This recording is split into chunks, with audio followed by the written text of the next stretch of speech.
صبر کا بیان چل رہا ہے۔ صبر کے تعلق سے پہلے مصنف نے قرآن پاک کی آیتیں بیان کی اور پھر ایک حدیث بیان کی جس کا مفہوم میں آپ حضرات کے سامنے پہلے بیان کر چکا ہوں۔ اس حدیث میں آپ صلی اللہ علیہ وسلم نے یہ بات ارشاد فرمائی کہ طہارت نصف ایمان ہے، اور الحمدللہ میزان کو بھر دیتا ہے۔ لفظ الحمدللہ میزان کے معنی نامۂ اعمال جہاں تلیں گے جس ترازو میں، اس کو میزان کہتے ہیں۔ تو الحمدللہ کہنے کا اتنا ثواب ہے کہ اس سے میزان ترازو بھر جائے گا۔ پھر کہا گیا سبحان اللہ اور الحمدللہ زمین اور آسمان کے درمیان فضا کو بھر دیتے ہیں، اور یہ سارے کلمے تیسرے کلمے میں آ رہے ہیں۔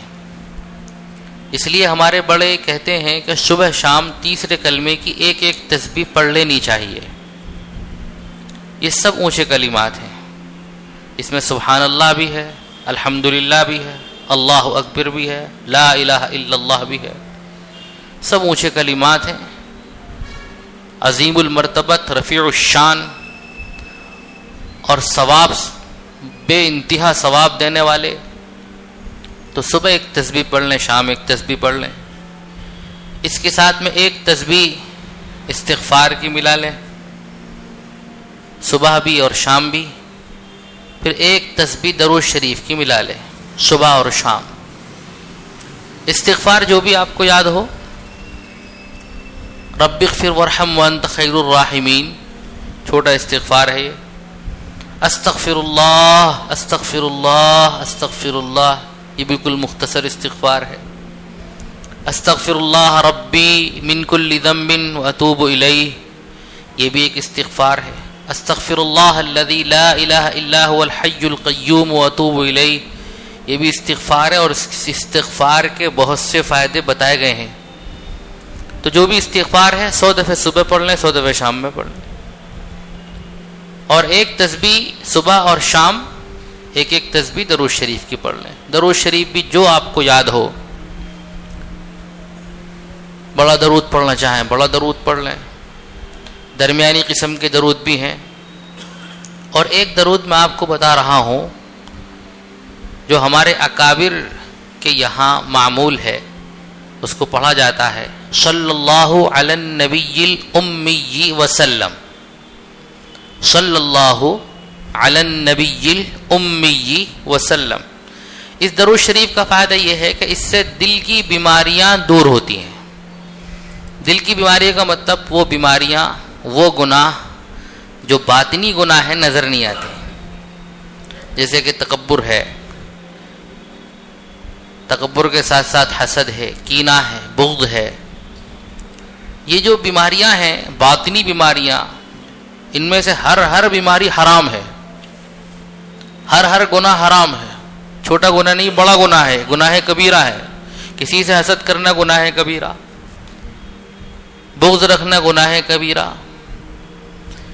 تکبر یہ تو کہتے ہیں کہ ام الکبائر ہے، سارے گناہوں کی جڑ ہے، اور یہ بھی نظر نہیں آتا۔ تو اس درود شریف کا ایک فائدہ اکابر نے، بزرگوں نے یہ بتایا کہ اس سے جو باطنی بیماریاں ہیں وہ دھلتی ہیں، باطنی بیماریاں، باطنی گناہ دھلتے ہیں اس سے۔ کون سا درود؟ صلی اللہ علی النبی الامی وسلم۔ تو ان 3 تسبیحات کی پابندی کر لیں صبح شام، بہت فائدہ محسوس کریں گے تمام حضرات۔ ایک بزرگ سے کسی نے پوچھا حضرت ترتیب کیسی ہونی چاہیے ان تسبیحات کے پڑھنے کی؟ تو انہوں نے کہا سب سے پہلے تو اللہ پاک کی تعریف کرنی چاہیے۔ جب کسی کے سامنے کوئی مدعا لے کر جاتے ہیں تو پہلے اس کے القاب، آداب وغیرہ ان چیزوں کو بجا لایا جاتا ہے۔ تو جب اللہ کے سامنے ہم تسبیح پڑھ لیں تو اللہ کی تعریف پہلے، اللہ کو اپنا تعریف کرنا بہت پسند ہے، یعنی تیسرا کلمہ پڑھیں، اس میں اللہ کی تعریف ہے، اللہ کی شان کو بتایا گیا ہے۔ اور اس کے بعد میں پھر استغفار کے ذریعے سے اپنی روح کو پاک صاف کرو، دھو. استغفار سے تزکیہ ہوتا ہے، گناہ معاف ہوتے ہیں، تو روح کو پاکیزگی حاصل ہوگی، انسان کو تزکیہ حاصل ہوگا. اور جب کپڑے دھو لیتے ہیں تو پھر کیا لگایا جاتا ہے؟ عطر، خوشبو. پھر درود شریف کا عطر لگاؤ. تو تیسرا کلمہ پہلے پڑھ لیں، پھر استغفار سے اپنی روح کو دھو لیں، اور پھر درود شریف کا عطر لگا لیں. اس ترتیب سے پڑھیں گے تو آپ کو لطف بھی آئے گا اور بہت زیادہ فائدہ محسوس ہوگا. پھر اس کے اندر ایک لفظ آیا ہے الصلاۃ نور، نماز نور ہے. نور کا مطلب کیا ہے کہ نماز جو آدمی پڑھتا ہے تو اس کی زندگی کے لیے یہ نماز رہنما بن جاتی ہے، برائیوں سے اس کو روکنے والی بن جاتی ہے. اس کی نورانیت نماز کی ایسی ہے کہ انسان جب پابندی کرتا ہے نماز کی تو بے شمار برائیوں سے، فحش سے، بدیوں سے، گناہوں سے محفوظ ہونے لگتا ہے. قرآن پاک میں بھی کہا گیا ان الصلاۃ تنہی عن الفحشاء والمنکر، بے شک نماز جو ہے انسان کو بے حیائی کے کاموں سے روکتی ہے، برائیوں سے روکتی ہے. منکر کہتے ہیں خلاف شریعت جو بھی کام ہیں ان کو منکر کہا جاتا ہے. تو ان چیزوں سے روکنے والی چیز کیا ہے؟ نماز ہے. اب ایک بات ہے کہ بعض مرتبہ ہم دیکھتے ہیں کہ کوئی انسان، کوئی بندہ نمازی تو ہوتا ہے لیکن اس کی زندگی کے اندر گناہ بھی ہیں، برائیاں بھی ہیں، تقصیرات ہیں اس کی زندگی میں. تو اس کا کیا مطلب ہے؟ نماز تو برائیوں سے روکتی ہے اور یہ بندہ گناہ کر رہا ہے. تو اس کو مثال سے ہمارے بڑے اس طرح سے سمجھاتے ہیں، دیکھو گھر میں اگر کسی کے فین لگا ہوا، پنکھا لگا ہوا ہے، پنکھے کا کام کیا ہے؟ ہوا دینا. اگر وہ ہوا نہیں دے رہا ہے تو کیا سمجھا جائے گا کہ کچھ نہ کچھ خرابی ہے. تو کسی کو دکھایا جائے گا، اس کا جو مستری ہے، ٹھیک کرنے والا ہے، اس کو بلایا جائے گا. اسی طرح گھر میں ہمارے فریج ہے، ثلاجہ. فریج کا کام کیا ہے؟ چیزوں کو ٹھنڈا کر کے رکھنا. لیکن وہ فریج ہے کہ کسی چیز کو ٹھنڈا ہی نہیں کر رہی ہے، کھانا رکھ رہے ہیں تو وہ خراب ہو جا رہا ہے. جو اس کا کام ہے وہ کام ادا نہیں کر رہی فریج. تو اب کیا ہوگا؟ فکر ہوگی، ہاں اس کو ٹھیک کرنا چاہیے. اس کے میکینک کو بلایا جائے گا، اس کے ٹھیک کرنے والوں کو بلایا جائے گا اور اس کو صحیح کروایا جائے گا. تو گھر میں جو بھی چیز ہے اگر وہ چیز وہ کام نہیں کر رہی ہے تو سمجھا جائے گا کہیں نہ کہیں خرابی ہے، تو ٹھیک کرنے کی کوشش کی جاتی. تو اسی طرح اگر ہم لوگ نماز پڑھ رہے ہیں اور گناہوں کی عادت نہیں چھوٹ رہی ہے، برائیاں ہماری زندگیوں سے ختم نہیں ہو رہی ہیں، اس کا صاف مطلب یہ ہے کہ ہماری نماز جیسی ہونی چاہیے ایسی نہیں ہے.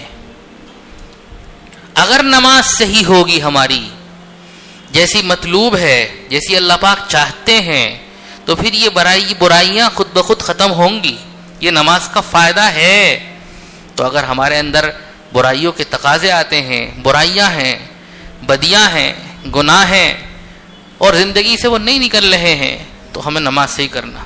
اللہ والے اکابر دین کے ہاں اگر کوئی آدمی ایسا ہوتا ان کے قریب میں سے، قریبی لوگوں میں سے، کہ وہ کوئی غلطی کر رہا ہے تو کہتے میاں نماز صحیح نہیں ہے تمہاری. کیا کہتے تھے؟ میاں تمہاری نماز صحیح نہیں ہے. حضرت نانوتی رحمۃ اللہ علیہ کے خادم تھے. حضرت دسترخوان پر بیٹھے ہوئے ہیں اور وہ کھانا رکھ رہے ہیں، خادم صاحب. تو ان سے کھانا گرا اور کچھ بے ترتیبی والی بات ان سے صادر ہوئی. حضرت نے کہا میاں تمہاری نماز صحیح نہیں ہے. نماز میں اگر تمہاری سکون آ جائے گا تو سب چیزوں میں سکون آ جائے گا. نماز انسان کو سکون سکھاتی ہے، ترتیب سکھاتی ہے، نظام سکھاتی ہے. نماز اس لیے کہتے ہیں کہ بھی نماز سے چاہا جاتا ہے کہ ہماری زندگی صفت صلاۃ پر آ جائے. کس پر آ جائے؟ صفت صلاۃ، نماز والی صفت. نماز والی صفت کیا ہے؟ نماز میں کیا کرتا ہے بندہ؟ پوری توجہ کے ساتھ اللہ کے سامنے کھڑا ہوتا ہے. تو پوری زندگی ہماری ایسی ہو جائے کہ ہم کہیں بھی ہوں ہمارا رخ اللہ کی طرف ہو. دھیان اللہ کی طرف ہو اور ہم یہ سوچیں کہ اللہ کی نگرانی میں ہے, اللہ ہمیں دیکھ رہا ہے, ہم اللہ کے سامنے کھڑے ہوئے ہیں. گھر پہ ہیں تو بھی یہی خیال ہو کہ ہم اللہ کے سامنے ہیں, دکان پہ ہیں تو بھی یہی خیال ہو کہ ہم اللہ کے سامنے ہیں, دوستوں میں ہیں تو بھی یہی خیال ہو تو ہم اللہ کے سامنے ہیں. تو یہ ہے نماز کے ذریعے سے نماز ہماری ایسی بن جائے کہ ہماری پھر پوری زندگی صفت صلاۃ پر آ جائے. ایسی نماز اللہ پاک ہم سب کو حقیقی نماز عطا فرما دے. ایسی نماز اللہ پاک ہم سب کو عطا فرما دے جیسی نماز اللہ پاک بندوں سے چاہتے ہیں. اور جب یہ نماز حاصل ہو جائے گی تو یہ ہے کہ الصلاۃ نور, نماز کیا ہے؟ یہ نور ہے, روشنی ہے. دنیا میں بھی ہمارے لیے روشنی کا کام کرے گی اور آخرت میں بھی پل صراط پر جب ہمیں ضرورت پڑے گی تو وہاں بھی یہ نماز ہمارے لیے روشنی کا کام کرے گی. الصلاۃ نور والصدقۃ برہان, اور صدقہ جو ہے وہ برہان ہے, دلیل ہے. کس بات کی دلیل ہے صدقہ؟ ایمان کی دلیل ہے. صدقہ جو دے رہا ہے اس بندے کا اللہ پر ایمان ہے, اسی لیے دے رہا ہے. اس لیے صدقہ دیتے رہنا چاہیے. اور صدقے کے بے شمار فائدوں میں ایک بڑا فائدہ, الصدقۃ تطفئ غضب الرب, صدقہ اللہ کے غصے کو ٹھنڈا کر دیتا ہے. بتاؤ اللہ کا غصہ کس سے ہوتا ہے؟ گناہوں سے. اللہ پاک غصہ کس چیز سے ہوتے ہیں؟ گناہوں سے غصہ ہوتے ہیں. اللہ پاک ناراض ہوتے ہیں اللہ پاک نافرمانی کی بنیاد پر. تو جب بھی ہم سے نافرمانی صادر ہو تو اول وہلا میں کوشش کریں توبہ کریں اور صدقہ نکالیں. اس صدقے کا اثر کیا ہوگا؟ کہ اللہ پاک جو ناراض ہیں ان کی ناراضگی ختم ہو جائے گی. اور ویسے تو آپ پڑھتے رہتے ہیں کہ بے شمار فائدے ہیں صدقے کے. ایک فائدے بھی ہے کہ بلائیں آتی ہوتی ہیں صدقے کی برکت سے ٹل جاتی ہیں. ایک جگہ ایک قصہ لکھا ہوا ہے حدیث پاک کی کتابوں میں. وہ قصہ ہے کہ ایک عورت کا بچہ ایک بھیڑیا لے کر گیا, اٹھا کر لے گیا. عام طور پر جو بھیڑیے ہوتے ہیں وہ بڑوں پر تو حملے کرتے نہیں ہیں, بچے ان کے قابو میں آتے ہیں. قدرتی طور پر اس کا منہ چھوٹا ہے, شیر کی طرح بہت بڑا جبڑا نہیں ہے اس کا, بھیڑیے کا. تو بچوں پر حملہ کرتے ہیں, بچوں کو اٹھا کر لے آتے ہیں دبا کے. تو عورت جنگل میں کوئی کام کر رہی تھی, بچے کو ایک طرف اس نے رکھا ہوا تھا. بھیڑیا آیا, اس کو اٹھا کر لے کے گیا. اس عورت نے اب دیکھا کہ بھیڑیا بچے کو لے کر جا رہا ہے منہ میں دبا کر, تو یہ بھاگی اس کے پیچھے. اس عورت کے ہاتھ میں ایک روٹی تھی. بھیڑیا بھاگ رہا ہے, یہ بھی بھاگ رہی ہے. راستے میں ایک سائل ملا, ایک آدمی بیٹھا ہوا ہے بھاگنے والا. اس کو خیال آیا کیوں نہ یہ روٹی میں اس کو دے دوں, بوجھ بھی ہلکا ہوگا اور بچہ حاصل کرنے میں آسانی ہو جائے گی اور اس کا بھی بھلا ہو جائے گا. یہ روٹی اس نے اسے دی. جیسے ہی روٹی اس کو دی, بھیڑیے نے فوراً اپنے منہ سے بچہ چھوڑ دیا. اللہ نے اتنا اثر رکھا ہے صدقے میں کہ بڑی بڑی مصیبتیں صدقے کی بنیاد پر ٹل جاتی ہیں. اور اہم بات جو کہی گئی, الصدقۃ برہان, یہ صدقہ دلیل ہے ایمان پر. ایمان والا ہوگا وہی دراصل حقیقی طور پر صدقہ نکالے گا, دل سے صدقہ نکالے گا. اس کا اللہ پر یقین ہوتا ہے کہ میں جو نکال رہا ہوں یہ میرے اللہ کے ہاں مقبول ہے, اور اللہ نے جو فائدے بتائے ہیں, رسول اللہ صلی اللہ علیہ وسلم نے جو صدقے کے فائدے بتائے ہیں وہ مل کر رہیں گے. اور سب سے بڑھ کر یہ کہ اللہ کا غصہ ٹھنڈا ہوگا اور اللہ پاک کی خوشنودی اس صدقے کے ذریعے سے حاصل ہوگی. آگے فرمایا والصبر ضیاء, اور صبر جو ہے یہ ایک روشنی ہے. صبر کے ذریعے سے بھی انسان کو زندگی میں روشنی حاصل ہوتی ہے. جب انسان کے اندر تحمل والی کیفیت پیدا ہو جاتی ہے تو پھر انسان صحیح فیصلے کرتا ہے.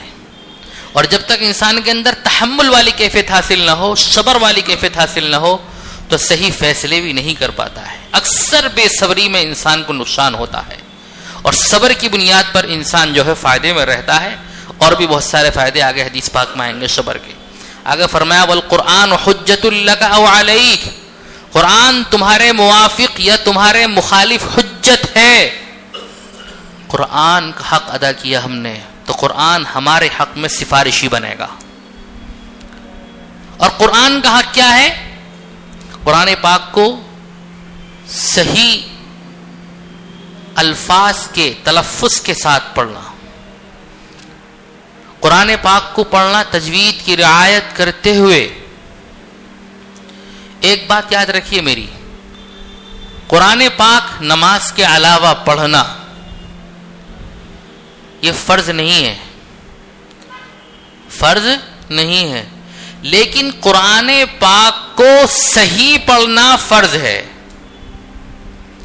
تجوید کی رعایت کرتے ہوئے پڑھنا فرض ہے. اگر ہم تجوید کی رعایت نہیں کریں گے تو گنہگار ہوں گے. اگر ہم قرآن کریم کو اس کی مخرج کی ادائیگی کے ساتھ، الفاظ کی صحیح ادائیگی کے ساتھ نہیں پڑھیں گے تو کتنی مرتبہ ایسا ہوتا ہے کہ معانی بدل جاتے ہیں، نماز فاسد ہو جاتی ہے، انسان کو پتہ بھی نہیں چلتا. سورہ فاتحہ میں ہی کئی غلطی بتائی جاتی ہیں ایسی کہ اگر ان کی رعایت نہ رکھی گئی تو نماز فاسد ہو جاتی ہے. مثال کے طور پر میں ایک بتاتا ہوں، الحمدللہ رب العالمین، کوئی اگر الحمد کھینچ کر پڑھ دے، صرف کھینچا ہی تو ہے حمزہ کو، لیکن اگر یہ کھینچ دیا تو نماز ختم. حالانکہ بظاہر چھوٹی سی غلطی ہے. تو تجوید کی رعایت کے ساتھ پڑھنا ضروری ہے. اگر آپ نہیں پڑھتے ہیں تو کوشش کیجیے، جہاں دوسری جگہ آپ پیسہ خرچ کرتے ہیں یہاں بھی پیسہ خرچ کیجیے. آپ کسی استاد کو طے کیجیے، بہتر ہے کہ کسی کی خدمت میں خود جائیں. ایسے نہیں ہو سکتا ہے تو آپ اپنے گھر میں ہی کسی کا انتظام کریں، اور جس طرح دوسری جگہ پیسے خرچ کیے جاتے ہیں یہاں بھی خرچ کریں. اگر پڑھتے پڑھتے ہماری موت آ گئی تو شہادت کی موت ہے، یاد رکھیے. جو آدمی علم دین حاصل کرتے کرتے مر جاتا ہے تو وہ شہیدوں میں شمار ہوتا ہے. اور جو آدمی علم دین حاصل کرتا ہے اس کے لیے فرشتے اس کے پاؤں میں اپنے پر بچھاتے ہیں، فخر محسوس کرتے ہیں. ساری مخلوق اس کے لیے دعا کرتی ہے، یہاں تک کہ سمندر کی مچھلیاں بھی اس کے لیے دعا کرتی ہیں، اور اس انسان کی دعا بھی قبول ہوتی ہے. پھر اس سے یہ بات سمجھ میں آتی ہے. تو یہ مقبول ہوتا ہے طالب علم جو ہوتا ہے. تو ہمیشہ طالب علم بننے کی کوشش کرے. ہم نے تو اپنے بڑوں کو، اللہ والوں کو، اکابر کو، بزرگوں کو دیکھا ہے کہ وہ کہتے بھئی ہم تو طالب علم ہیں اور پڑھتے ہی رہتے ہیں، اور اپنا کوئی نہ کوئی استاد طے رکھتے ہیں، مقرر رکھتے ہیں اپنا استاد، اور ان سے علم حاصل کرتے رہتے ہیں، پوچھتے رہتے ہیں، مسائل دریافت کرتے رہتے ہیں، علم کے ابواب ان سے پڑھتے رہتے ہیں، اور اس طرح سے ان کی زندگی چلتی ہے. اور دماغ میں یہی نیت ہوتی ہے کہ ہم طالب علم رہیں، کہ سب کی دعائیں ہم کو ملتی رہیں، اور جب موت آئے تو شہادت کی موت آئے. تو قرآن کی اگر ہم رعایت کریں گے، اور رعایت کا ایک مطلب تو یہ کہ پڑھیں، صحیح پڑھیں، حق ادا کرتے ہوئے، الفاظ کا بھی حق. دوسرا یہ کہ قرآن کے خلاف زندگی نہ گزاریں، یہ قرآن کا حق ہے. قرآن نے جن باتوں کو حکم دیا ہے ان پر عمل کریں، اور جن باتوں سے روکا ہے ان سے روکیں. قرآن پاک کے غلط مفاہیم اور غلط معانی بیان نہ کریں اپنی طرف سے. جو الفاظ جو اسلاف نے ہمارے لکھ دیے ہیں، جو معانی، جو مفاہیم، بس وہیں پر اپنی طرف سے اس کے اندر نہیں کریں، کچھ اپنی طرف سے کچھ بیان نہیں کریں. تو قرآن کی رعایت میں یہ چیزیں بھی شامل ہیں. اگر ہم نے قرآن کی رعایت کری تو یہ ہمارا سفارشی بنے گا. یہ ایسا سفارشی بنے گا کہ موت کے وقت بھی کام آئے گا، قبر میں بھی کام آئے گا، جنت میں بھی ہمارا مونس ہوگا یہ. اور اگر ہم نے قرآن کے خلاف چلے اگر ہم، تو پھر یہ ہمارے خلاف حجت ہوگا. اللہ سے کہے گا اللہ اس نے میرا حق ادا نہیں کیا، اور اس کی بنیاد پر اللہ پاک غصہ ہمارے اوپر آئے گا. آگے فرمایا کل الناس یغدو فبائع نفسه فمعتقها او موبقها. فرمایا تمام لوگ صبح کو روانہ ہوتے ہیں اور یا تو نیک کام کر کے اپنے نفس کو آزاد کر لیتے ہیں. صبح کو جب آدمی نکلتا ہے تو یا تو نیک کام کریں گے، برا کریں گے. اگر نیک کام کیے انہوں نے تو اپنے آپ کو جہنم سے انہوں نے آزاد کرا لیا، یا برے کام کر کے اپنے آپ کو ہلاک کرتے ہیں. تو ہمیں نیک کام ہی کرنا ہے انشاءاللہ. اس لیے اللہ والے کہتے ہیں کہ صبح کو جب ہم اٹھیں بیدار ہوں تو اللہ پاک سے کچھ باتیں کریں. اللہ پاک آج کا دن ہے، آپ نے اپنے فضل سے کرم سے یہ ہمیں موقع عنایت فرمایا ہے. یا اللہ ہم چاہتے ہیں کہ اس پورے دن کے اندر ہم آپ کی کوئی نافرمانی نہ کریں، اللہ سے وعدہ کریں اور اللہ سے پھر مدد بھی چاہیں اس پر. اللہ ہم وعدہ تو کر رہے ہیں آپ سے کہ ہم کوئی نافرمانی نہیں کریں، مگر مولا ہم بڑے کمزور ہیں، شیطان ہم پر حاوی ہو جاتا ہے، نفس کے تقاضے جب سامنے آتے ہیں تو ہم پھسل جاتے ہیں. مولا اگر آپ کی مدد شامل حال ہوگی تو ہم بچ سکتے ہیں، آپ کی مدد شامل حال ہوگی تو ہم گناہوں سے نہیں بچ سکتے ہیں. اس لیے اللہ سے دعا بھی فوراً مانگ لیں، تہیہ کریں کہ آج کا دن ہمارا اس طرح سے گزرے گا کہ اس میں کوئی نافرمانی نہیں ہوگی. اللہ والے ایک بات کہتے ہیں، اللہ ہم سب کو وہ نصیب کرے کہ اگر کسی بندے کا کوئی دن اس طرح کا گزر جائے کہ پورے دن میں کوئی نافرمانی اس سے صادر نہ ہو، تو وہ دن ایسا ہے جیسے کہ اس نے اللہ کے رسول صلی اللہ علیہ وسلم کے ساتھ دن گزارا ہے. اللہ ہم سب کو ایسا دن نصیب کرے، ایسی راتیں نصیب کرے جس میں کوئی نافرمانی نہ ہو. پھر جب رات کو بستر پہ آیا کریں ہم تو سوچا کریں دن میں کیا کیا ہے ہم نے. اگر ہم سے اچھے کام ہوئے تو اللہ کا شکر ادا کریں، اس لیے کہ اللہ پاک کا وعدہ ہے لئن شکرتم لازیدنکم، اگر شکر کرو گے تو نعمتوں میں اضافہ ہوگا. اور ہم شکر کس چیز پر کر رہے ہیں؟ نیکیوں پر، اچھائیوں پر. تو اللہ پاک ہمیں اور اچھائیوں کی توفیق دیں گے اور نیکیوں کی توفیق دیں گے. اور اگر ہم سے خدا نخواستہ گناہ ہوئے ہیں، برائیاں ہوئی ہیں، اللہ کی نافرمانی ہوئی ہیں، تو توبہ کریں، استغفار کریں. رات کو جب سوئیں تو اپنی اس کاپی کو صاف کر کے سوئیں. بچے لکھتے ہیں کچی پینسل سے، غلط ہو جاتا ہے تو پھر ربر کرتے ہیں، اس کو صاف کرتے ہیں. استاد کے سامنے جب کاپی پیش کرتے ہیں تو صاف ہوتی ہے ان کی، بس جو غلط سلط ہوتا ہے وہ اس کو پہلے مٹا دیتے ہیں. اسی طریقے سے اللہ نے ہم کو موقع دیا ہے کہ جب رات کو سویا کریں تو استغفار کے ذریعے سے اپنے گناہوں کو بالکل مٹا دیں اور اپنی یہ نامہ اعمال کی کاپی کو صاف کریں. پھر اگر موت بھی آئی تو کیسی موت آئے گی؟ ہمارا نامہ اعمال صاف ہے اور رب کو پیار آ جائے گا اور رب مغفرت کے فیصلے فرما دیں گے ہمارے اوپر. تو یہ دو کام کر لو، صبح کو اٹھیں تو تہیہ کریں، عزم کریں اللہ پاک آج ہم غلط کام نہیں کریں گے، آپ کی نافرمانی نہیں کریں گے. رات کو جب سونے لگیں تو تھوڑی دیر سوچ لیں، اگر اچھے کام ہوئے ہیں تو اللہ کا شکر ادا کریں، اور خدا نخواستہ کچھ آگے پیچھے ہوا ہے تو فوراً اللہ پاک سے معافی مانگیں، توبہ کریں. اللہ پاک تو کہتے ہیں تم معافی مانگو میں معافی کروں گا، استغفروا ربکم انہ کان غفارا. بڑے خوش ہوتے ہیں اللہ پاک معافی مانگنے والے بندوں سے. حدیث پاک میں ایک مضمون آتا ہے، میں نے کسی موقع پر بیان کیا تھا کہ ایک بندہ ہے، جنگل میں جاتا ہے، صحرا کا سفر کرتا ہے، ساتھ میں اس کے اونٹ ہے، کیونکہ صحرا میں جو سب سے زیادہ کام دینے والی سواری ہے وہ اونٹ ہی ہوتی ہے. ساتھ میں اونٹ ہے اور اس اونٹ پر اس کا کھانا پانی توشہ ضرورت کا سارا سامان موجود ہے. اور یہ صحرا کہتے ہیں اس جنگل کو جہاں پر ریت ہی ریت ہوتا ہے، اس جنگل کو صحرا بولا جاتا ہے. اور اس میں بہت ضروری ہوتا ہے ساتھ میں پانی کا ہونا، پیاس لگتی ہے، دھوپ بھی بہت ہوتی ہے اس میں.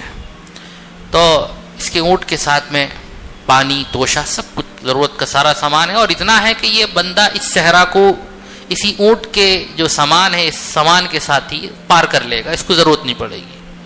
لیکن بیچ جنگل میں یہ بندہ موجود ہے اور کسی وجہ سے یہ آرام کرنے کے لیے اترا، سواری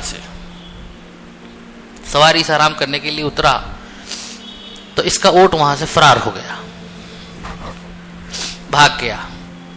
یہ بہت تلاش کر رہا ہے اونٹ کو، اونٹ کہیں نہیں مل رہا، چاروں طرف مارا پھر رہا ہے اور اس تلاش کرنے میں تھک گیا. اب اس کو پیاس بھی لگنے لگی، اور جب پیاس بہت زیادہ لگتی ہے تو زبان پر کانٹے سے چبھتے ہیں، کانٹے چبھ رہے ہیں.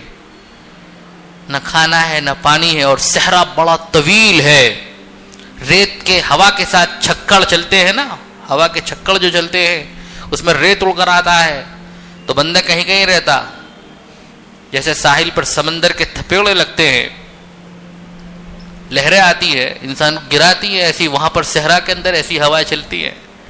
اب یہ چاروں طرف مارا مارا پھر رہا ہے، پریشان ہے، اور بالآخر یہ سوچتا ہے اب تو میں بچوں گا نہیں، بھوک سے بھی برا حال، پیاس سے بھی برا حال، کچھ پاس میں نہیں، تو مرنے کے لیے لیٹ جاتا، چلو مرنا تو ہے ہی، لیٹ جاتا ہوں۔ بھوک کے وقت میں نیند بھی آ جاتی ہے، رمضان میں تجربہ ہے نا، ظہر کے بعد کافی اچھی نیند آتی ہے اگر لیٹنے کی کوشش کریں تو، حالانکہ پیٹ میں کچھ نہیں ہوتا۔ تو یہ بندہ اب لیٹ جاتا ہے، مرنا تو ہے ہی، اور اس میں اس کو نیند آ جاتی ہے۔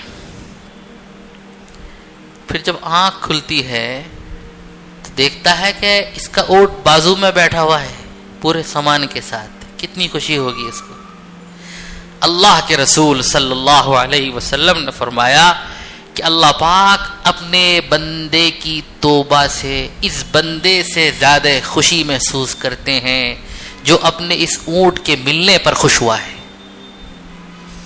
کہ کوئی بندہ اگر اللہ پاک کی طرف آتا ہے، اللہ توبہ، اللہ معاف کر دو، اللہ میں بھول گیا تھا آپ کو، اللہ میں اب آپ کے پاس آ گیا ہوں میرے اللہ پاک کو پیار آ جاتا ہے، بہت پیار کرتے ہیں اللہ پاک اس بات سے، اتنا پیار کرتے ہیں کہ گناہ تو معاف کرتے ہی کرتے ہیں، اس کے ساتھ ساتھ اس کی برائیوں کو بھی کبھی کبھی اللہ تعالیٰ نیکیوں میں بدل دیتے ہیں، اتنا پیار کرتے ہیں اللہ پاک اس بندے سے۔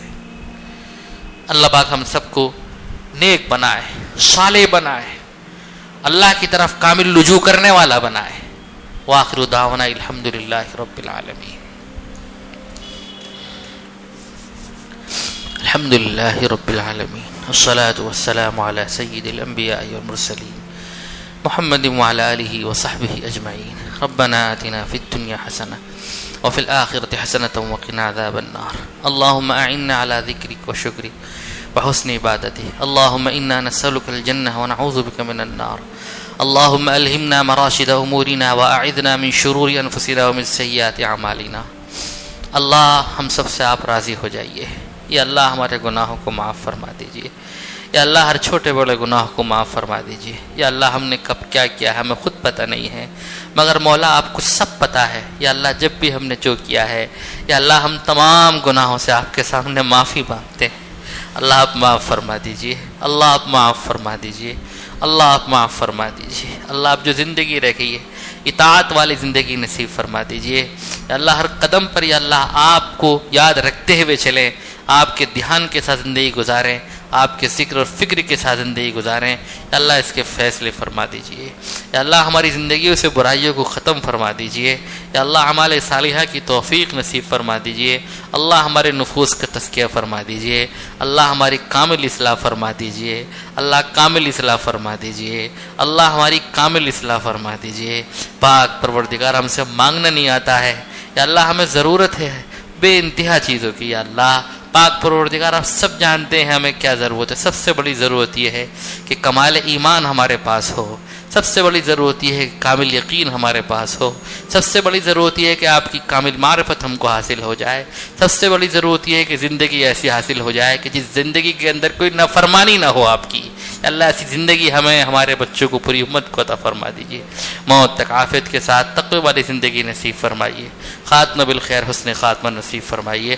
صلی اللہ تعالی علی خیر خلقہ محمد وعلی آلہ وصحبہ اجمعین برحمتک یا ارحم الراحمین۔